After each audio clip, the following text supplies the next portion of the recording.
Today on Animal Fact Files, we're talking about Placozoa. Rewind to 1883 when these animals were discovered by a scientist who wasn't even looking for them. They just showed up stuck to the side of aquarium tanks, and the scientist probably announced something along the lines of, "By golly, that little booger thing is an animal!" You know, super scientific. Thus, the little booger thing was given a name, which roughly translates to the sticky, hairy plate. Placozoa are the simplest animals living on our planet, at least that we know of.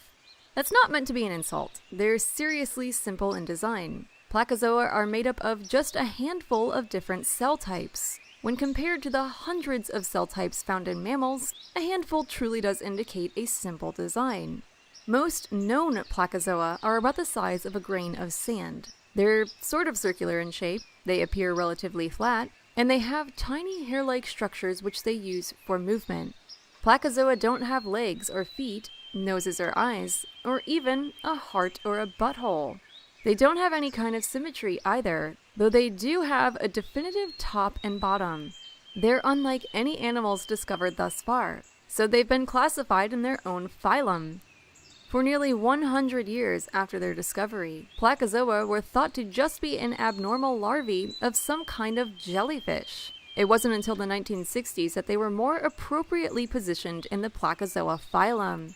And even then, there was only one species classified in this phylum, which gave this animal a unique position among animals as the only animal with a single species classified in its phylum. But recently, more species have been classified. It's widely believed in the scientific community that more Placozoa species exist. Even some of the species that are currently classified look identical from the outside, with only their genetics revealing their differences. So the likelihood that more species will be discovered is high.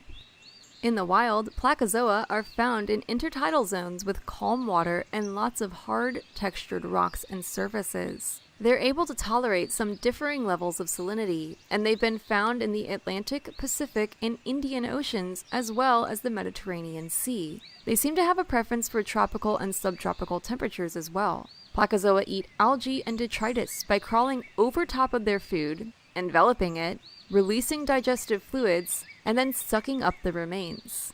They might seem like harmless sesame seed-sized specks, but they've been observed to pack quite the punch. Snails have been seen recoiling from Placozoa after a brief touch. To a huge human, there's no threat, but for a small snail, it's a day ruiner. Some animals are able to eat Placozoa, however, and those are some species of snails and ribbon worms. Placozoa reproduce both asexually, or without a partner, via fission and budding, and sexually.